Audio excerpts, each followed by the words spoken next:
Assalamualaikum warahmatullahi wabarakatuh. Sahabat-sahabat semua dimanapun Anda berada, terima kasih telah berkenan mengunjungi channel kami, Umarat Mojo Official. Semoga panjenengan semua sehat selalu. Pada kesempatan kali ini kita akan review tentang lakon wayang. Kita akan coba pelajari lebih dalam tentang lakon pewayangan, masih di era Ramayana, melanjutkan yang sebelumnya. Kalau sebelumnya sudah kita review tentang Dasamuka menjadi raja, jadi Dasamuka ini bagaimana prosesnya menjadi raja, ini sudah kita review. Pada kesempatan kali ini kita akan membahas selanjutnya apa yang dilakukan Dasamuka setelah menjadi raja, atau awal-awal menjadi raja itu apa yang dilakukan oleh Dasamuka ini.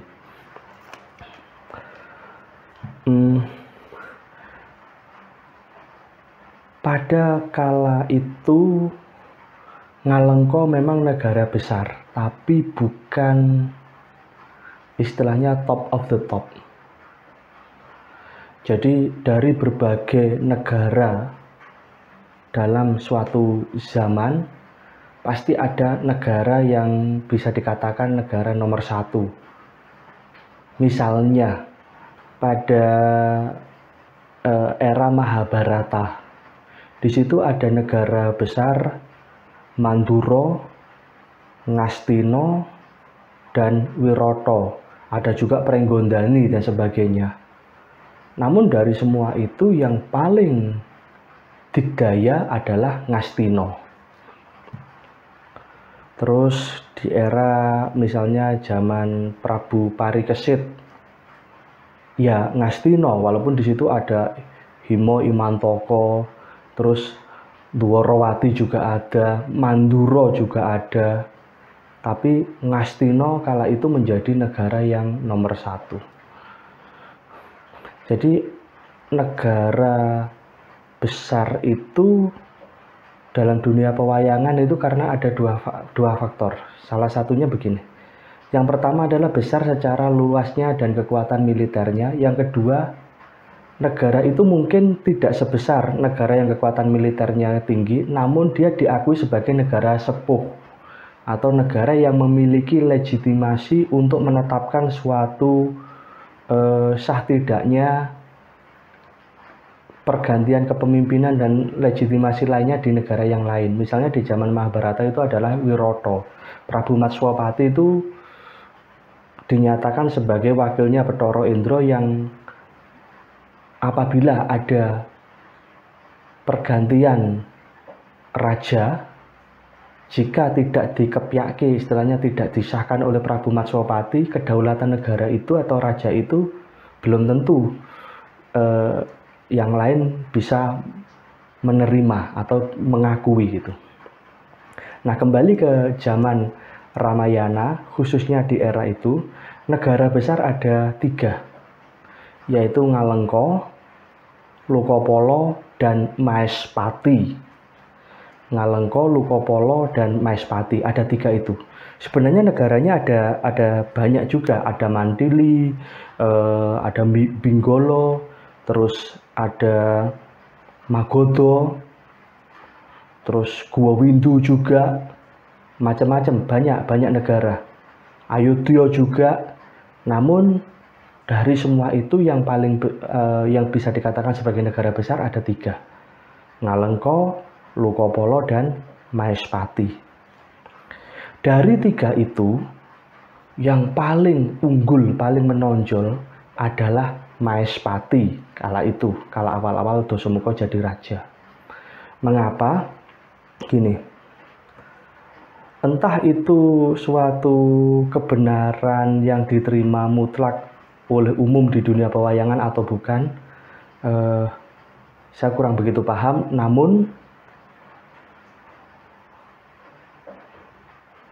dalam dunia pewayangan itu buta dianggap derajatnya lebih rendah dari manusia. Jadi bisa dibilang itu kalau seorang buta itu dipersunting menungso, itu derajatnya buta itu naik. Namun sebaliknya, menungso dapat buta itu lain. Jadi seolah-olah ada suatu kasta semacam itu bahwa menungso lebih unggul dari buta. Bahkan buta dianggap sebagai woing dosa yang sebelum-sebelumnya saya kurang begitu paham tentang konsep itu. Namun seperti menjadi suatu kebenaran bahwa negarane menungso itu dianggap lebih terhormat daripada negarane buta. Lantas bagaimana negarane buta itu supaya mendapatkan atau istilahnya naik ranking kehormatannya? Yang pertama, mereka itu bersahabat dengan negarane menungso. Persahabatan macam-macam, bisa melalui perkawinan atau bisa melalui persahabatan ilmu, guru dengan murid. Contoh, negara Pringgondani itu di zaman Mahabharata itu negarane buta. Ratune Prabu Trembaka. Dia bersahabat dengan negara Ngastina Prabu Pandu, dan Prabu Trembaka adalah muridnya Prabu Pandu.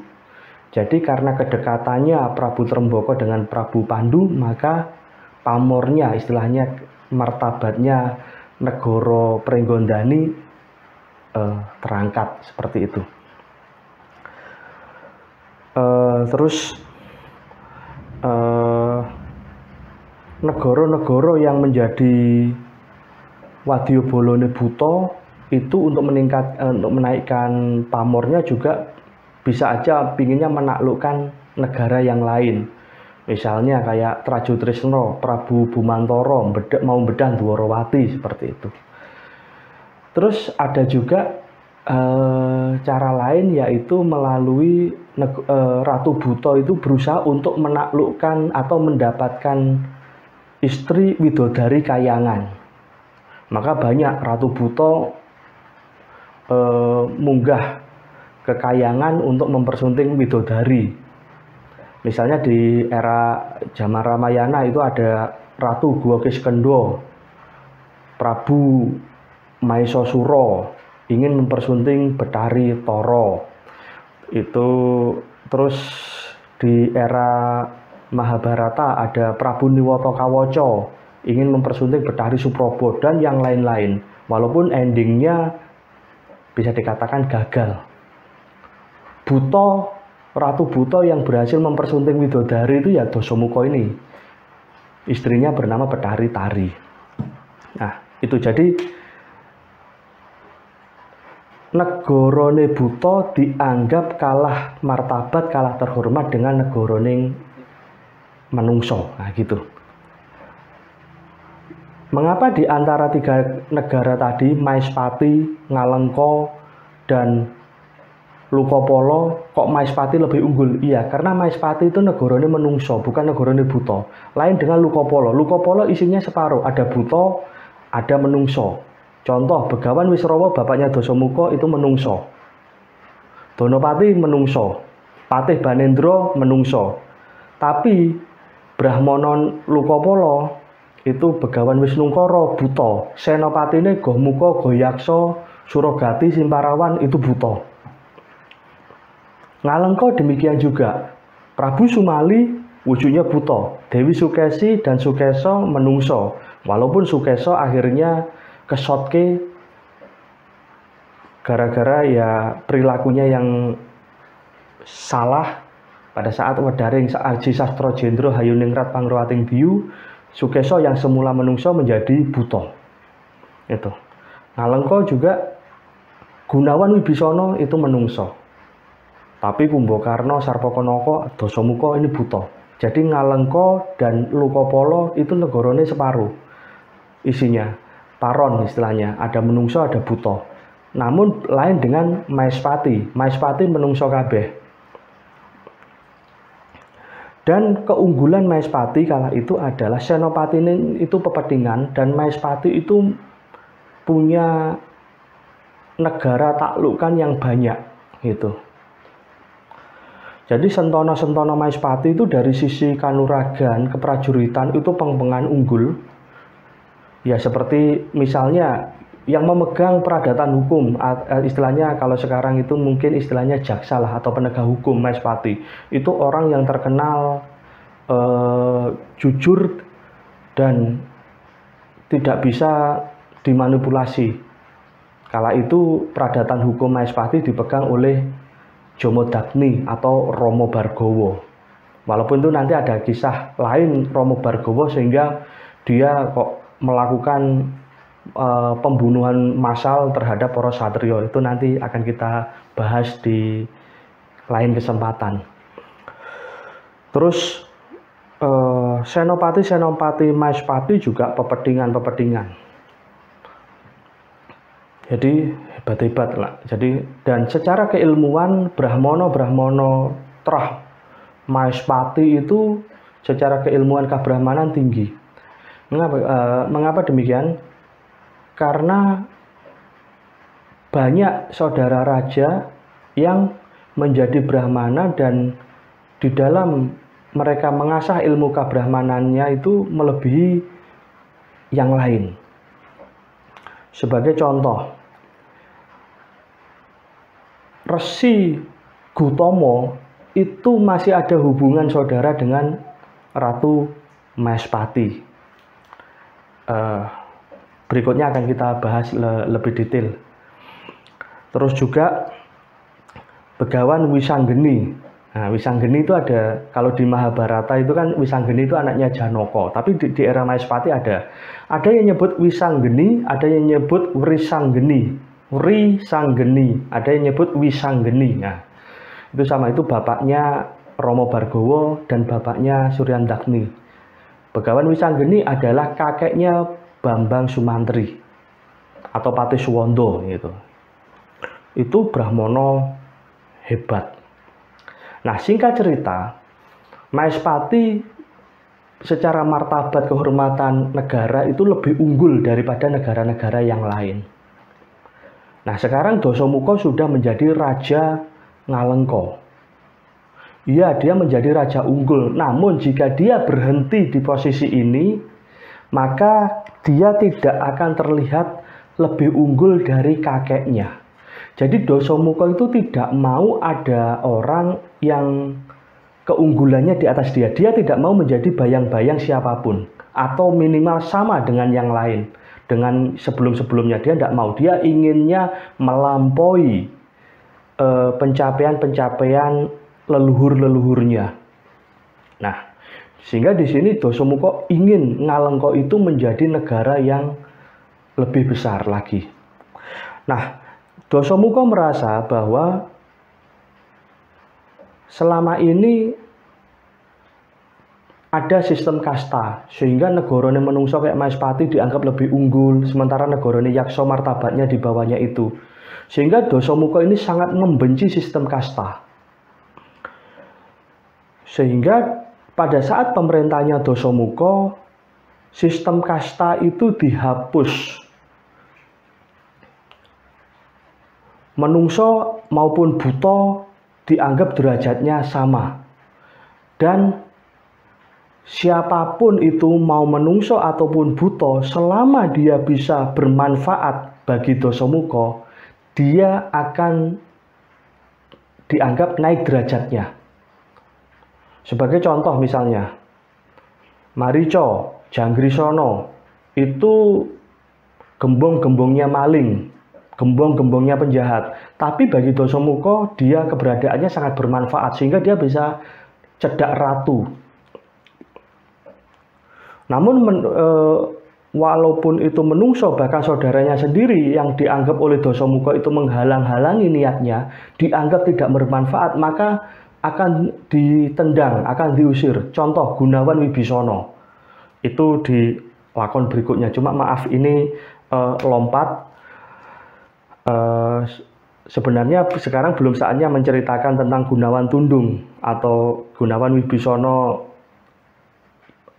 tidak di Ngalengka kemudian mengabdi ke Romowijo. Namun ini sebagai penggambaran bahwa Dasamuka pada saat memimpin negara Ngalengka dia menghancurkan sistem kasta. Dia tidak memakai sistem kasta. Yang dipakai adalah siapapun itu, menungso ataupun buto, selama dia bermanfaat bagi dia tokoh itu bisa cedak ratu, bisa raket dengan Dasamuka. Walaupun saudara Bagus Wicaksono dianggap gak bermanfaat atau bahkan menghalang-halangi ambisinya Dasamuka, maka sama Dasamuka akan disingkirkan. Itu karakternya Dasamuka. Jadi tata pemerintahnya Dasamuka di dalam negara Ngalengka yang pertama adalah menghancurkan sistem kasta. Tidak ada kasta. Nah, berikutnya Dasamuka tentu agar menjadi raja di raja, maka dia harus memperluas wilayah kekuasaannya. Nah, Gua Windu sudah takluk dan menjadi bagian negara Ngalengka. Nah, tentu sangat mudah bagi Dasamuka untuk bisa menaklukkan negara-negara yang lain, apalagi negara-negara kecil. Namun itu berbahaya jika dia melakukan itu. Yang pertama, ekspansi atau penaklukan Ngalengka kepada negara-negara kecil yang lain bisa memancing negara besar seperti Lokopolo dan Maespati untuk menyerang Ngalengka. Dan penaklukan negeri-negeri kecil di sekitar Ngalengka itu sudah dilakukan oleh Dasamuka, dan Dasamuka sering mendapatkan surat teguran dari kakaknya, yaitu Raja Lokopolo yang bernama Prabu Donopati. Donopati tidak menginginkan Dasamuka menaklukkan yang lain karena itu menimbulkan keresahan wilayah. Nah, sehingga satu-satunya cara supaya tidak ada yang memprotes atau menghalang-halangi atau istilahnya mencibir perilaku Dasamuka di dalam menaklukkan negara lain adalah Dasamuka harus menaklukkan negara besar. Padahal negara besar ada dua selain Ngalengka, yaitu Maespati dan Lokopolo. Lah ini mana dulu yang harus ditaklukkan? Dan menaklukkan negara besar harus punya alasan yang jelas agar perilakunya Dasamuka itu dianggap wajar atau dimaklumi oleh masyarakat luas. Nah,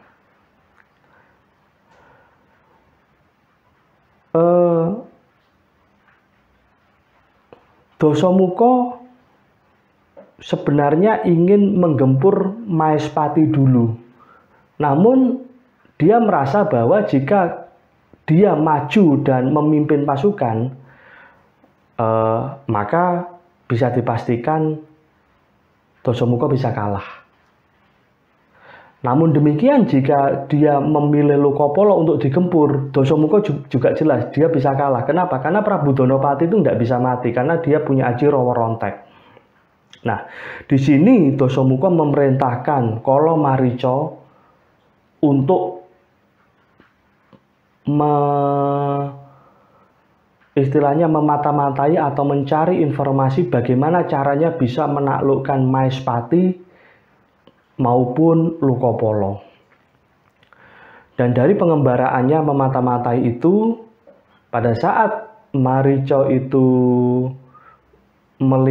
terbang melintasi alas Sunyo Pringgo, dia mengetahui bahwa di situ ada Begawan Subali yang sangat sakti dan memiliki aji Ponco Sunyo. Dan di situ Marica melaporkan hal itu kepada Dasamuka agar bagaimanapun caranya Dasamuka bisa sakti seperti Resi Subali, bisa memiliki aji Ponco Sunyo. Ya tentunya Dasamuka harus berguru kepada Resi Subali. Itu. Dengan Dasamuka memiliki aji Ponco Sunyo, dia tidak bisa mati, maka peluang dia menggempur Maespati dan Lukopolo peluang menangnya itu tinggi karena dia nggak bisa mati. Nah, jika nantinya Aji Poncosonyo itu sudah dikuasai oleh Dasamuka, maka tinggal mencari alasan atau sebab yang mengesahkan bahwa menyerang Lukopolo ataupun Maespati itu adalah suatu hal yang lumrah. Tuh. Nah, singkat cerita, Dasamuka berhasil mendapatkan Aji Poncosonyo dari Begawan Subali. Dan di sini merupakan kecerobohan Subali memberikan Aji Poncosonyo kepada Dasamuka. Nah, mengapa Subali ceroboh akan kita bahas di kesempatan berikutnya. Singkat cerita, sekarang Dasamuka sudah menganggap dirinya itu Sekti Mandraguna karena dia tidak bisa mati karena memiliki Aji Poncosonyo dari Begawan Subali. Begawan Subali itu putranya Resi Gutama. Subali berwujud kera dan sebenarnya sebelum berwujud kera dia merupakan manusia. Dia bagus. Subali itu adalah pamannya Anoman. Nah, pada kesempatan selanjutnya kita akan review tentang bedah Lukopolo dan bagaimana Dasamuka menggempur Maespati dan alasan apa yang menjadikan Dasamuka nyerang Lukopolo maupun menggempur Maespati. Namun sebelum kita membahas itu, kita agak lompat dulu ke eranya ini, Pertapan Agrastina, tempatnya Resi Gutama, atau di mana Subali itu hidup. Subali adalah adiknya Dewi Anjani, Anjani adalah ibunya Anoman. Jadi sekarang kita tinggalkan dulu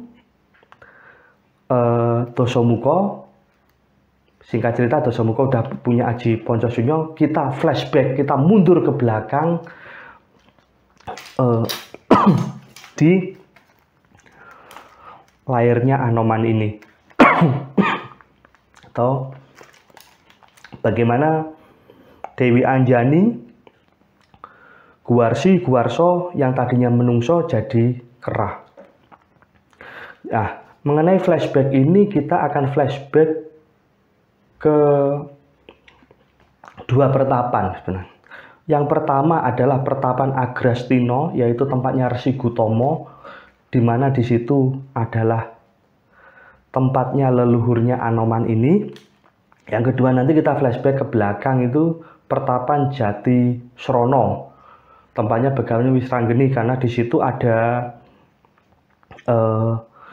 Suryandagni dan Jamodagni. Suryandagni itu punya anak namanya Bambang Sumantri dan Sukrasana, dan Sumantri dan Sukrasana itu juga ada masa dia tanding dengan Dasamuka pada saat Dasamuka nyerang Maespati.